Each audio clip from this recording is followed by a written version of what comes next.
Welcome to Dark Knight Films Reviews and another Versus Night. Tonight, I will be comparing The Battle of Britain, released in 1969, versus A Bridge Too Far, released in 1977. So, let's get started on this one with the leads. The Battle of Britain stars Harry Andrews and Michael Caine. A Bridge Too Far stars Dirk Bogarde and Sean Connery. Now, as you will see when I get to the supporting, both these films had huge casts of actors in them. And having just these two listed as the leads, it doesn't really mean that they're technically even really the leads of this story, but first two characters named on it, I put on there as the leads.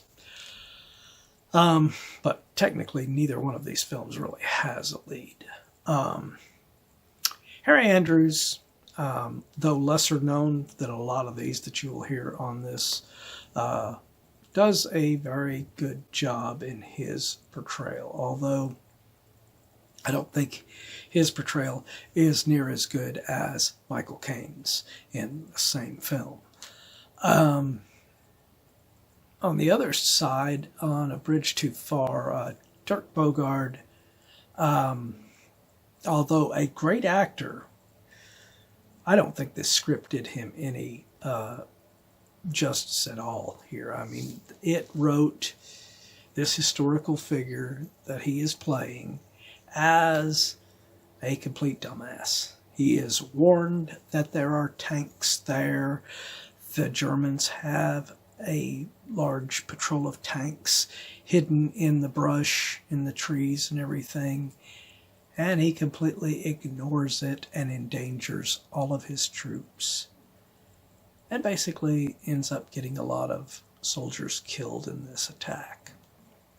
Which, you know, that makes the historical real guy look like an idiot, which I don't know much about this particular guy, but I think making a film and making this character look this bad, or this person look this bad, it don't bode well for you. And word has it that Dirk Bogarde took this personally against Richard Attenborough as the director here, and never forgave him for writing and directing him to play this part in such a divisive role to where audiences hated his portrayal.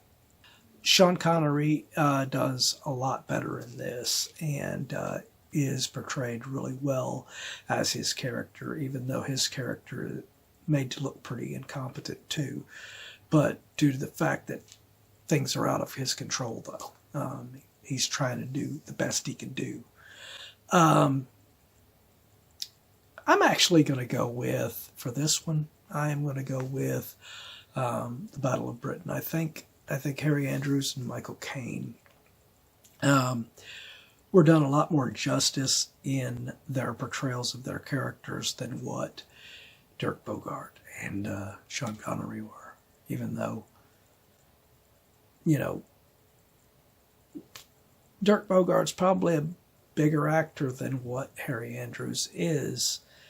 And it's debatable whether or not, you know, you're going to say Michael Caine is a bigger actor than Sean Connery or Sean Connery's a bigger actor than Michael Caine, because they're both legends. But, yeah, I'm going to go with Battle of Britain on this one. All right, so let's move on to supporting, and there are far too many actors in both of these films to list them all, but I am just going to go through a few names for Battle of Britain. There's Kurt Jurgens, Trevor Howard, Ian McShane, Christopher Plummer, Ralph Richardson, Robert Shaw, and Patrick Wymark. And on The Bridge Too Far, just to name a few, you have Wolfgang Priest, Michael Caine, Gene Hackman, Anthony Hopkins, Ryan O'Neal, James Caan, and Robert Redford. And of both these films, ironically, they not only include Michael Caine, both as a pretty major character in Battle of Britain and playing a pretty sizable supporting role here in Bridge Too Far, but both films also included Laurence Olivier and Edward Fox. So, now the supporting on Battle of Britain is much more British-centric actors. So it's some actors that most people wouldn't know as well, besides Kurt Jurgens and Wolfgang Priest, who were both playing the Germans in their respective films. Whereas Bridge Too Far has a lot more American actors in it, such as Gene Hackman, Ryan O'Neal, James Caan, and Robert Redford.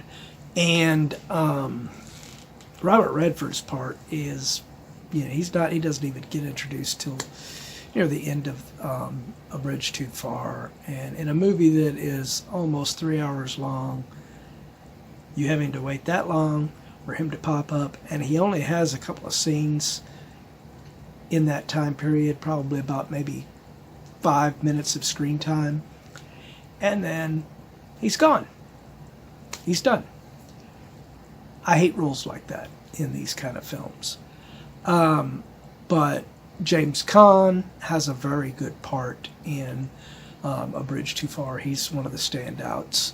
Ryan O'Neal is good in his role, although not as prominently portrayed as what Caan is. And Gene Hackman and Anthony Hopkins, both of them, they stand out in their roles very well in here as well. And of course, as I've already said, Michael Caine. So this one's really tough because I like both supporting casts here, and plus there's more that I didn't even mention because there's so huge casts in these films. So I'm going to give this one a draw. I'm going to give that's a tie or whatever you want to call it, but I'm going to give each a point for the supporting on here. All right, so let's move on to story and see if we can get a different outcome here.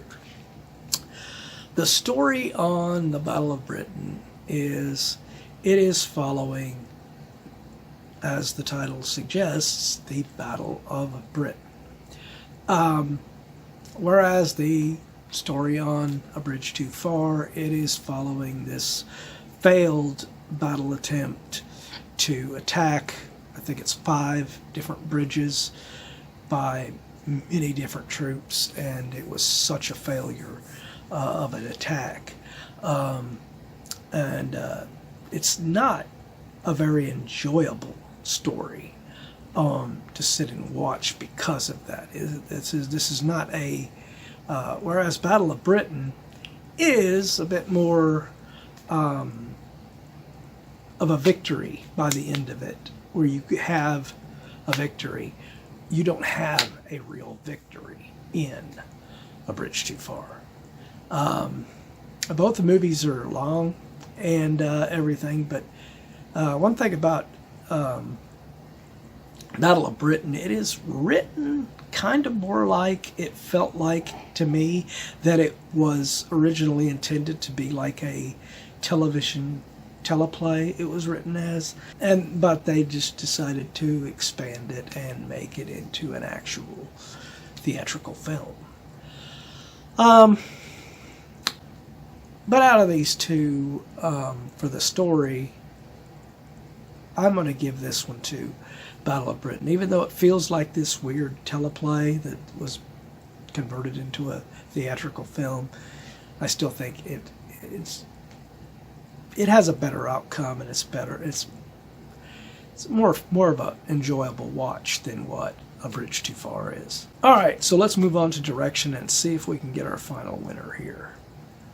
Battle of Britain was directed by Guy Hamilton, while A Bridge Too Far, as I mentioned before, is directed by Richard Attenborough. Now, I love both of these directors, and I think Guy Hamilton is a hell of a director.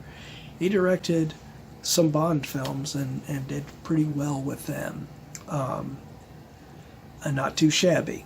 And with Battle of Britain, I think it kind of, at moments, to me, it still feels like it's an adaptation of what was intended to be a television teleplay, but it was expanded to be a theatrical film. But I think Guy Hamilton directs it pretty good in here. Richard Attenborough, I don't know why you would take a story that is so downbeat, where it is a battle that wasn't won, it is a failure in every sense of the word, and turn it into a movie.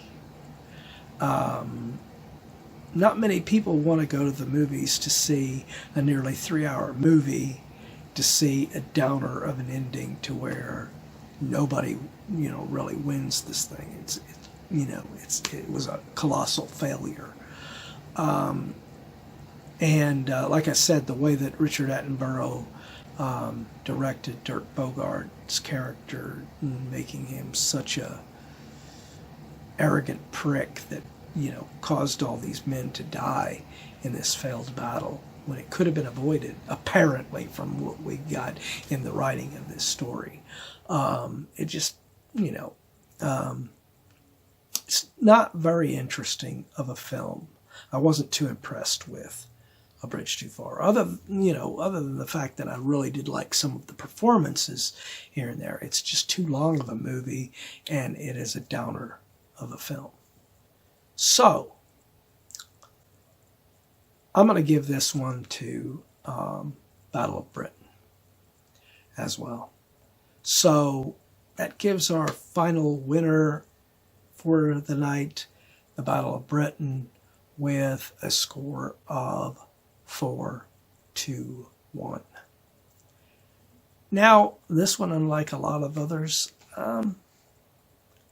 I'm not a big fan of what they did with A Bridge Too Far. It's got some great performances and it's got some great actors in it, but horrible use of their skills in here, in a very downer of a story. Battle of Britain, much more better directed and better made, even though, like I said, at moments it feels like a television movie that was adapted to go to the screen.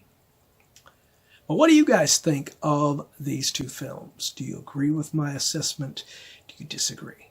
Let me know in those comments down below, but please be respectful in your comments. And if you've enjoyed this video, do not forget to like, share, and subscribe. And don't forget to click that bell icon so you can be notified about future videos just like this one. And while you're by the subscribe button, click that join button and become a Dark Knight fan. As a Dark Knight Fan Plus member, you have access to an area on the channel right now where you can request a movie, TV series, or ranking video of your choosing. And when that video goes up, it will go up for all Plus members to view prior to it coming onto the schedule for all other subscribers. So if you want to get interactive and help me to get even more reviews and everything on this channel that you want to see me do, become a Plus member. Well, that's the end of another Versus Night. If you missed last week's Versus Night, check out the link up in here. Or if you've missed any of the other Versus Nights, check out our playlist and see anything that you have missed.